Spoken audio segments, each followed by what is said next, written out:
ఆంధ్రప్రదేశ్ రాష్ట్ర సార్వత్రిక ఎన్నికల్లో పవర్ స్టార్ పవన్ కళ్యాణ్ గారు అఖండ విజయం సాధించారు. అప్పటి నుంచి పవన్ కళ్యాణ్ గారి తనయుడు అఖిలనందన్ తండ్రితోనే ఉంటున్న విషయం మనకందరికీ తెలిసిందే. ఆ ఫోటోలు వీడియోలు వైరల్ అవుతూ ఉన్నాయి. అతడిని రాజకీయ ప్రముఖులకు పరిచయం చేస్తున్నారు పవన్. ఇటీవలే పవన్ కళ్యాణ్ గారు కుటుంబంతో కలిసి ప్రధాని మోడీని కలిశారు. పవన్ వెంట ఆయన భార్య అన్నా లెజనోవా, తనయుడు అఖిల మోదీ కలిశారు. దీనిపై రేణుదేశాయ్ ఓ ఎమోషనల్ పోస్ట్ పెట్టారు.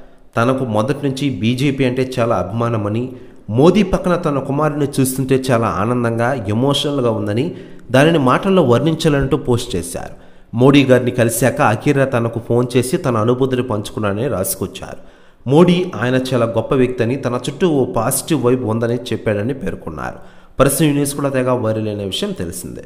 మరోవైపు ఆంధ్రప్రదేశ్ ముఖ్యమంత్రిగా శ్రీ నారా చంద్రబాబు నాయుడు గారు ఈరోజు రాష్ట్రంలో ఆయన ప్రమాణ స్వీకారం చేసిన విషయం విదితమే. మరోవైపు పవన్ కళ్యాణ్ గారు కూడా ప్రమాణ స్వీకారం చేరున్నారు. దీంతో అఖిలనందన్ ఎంట్రీ ఇచ్చారట విజయవాడకి. ఇకపోతే అఖిలనందన్ ఎంట్రీతో ఒక్కసారిగా దద్దరిల్లిందట విజయవాడ.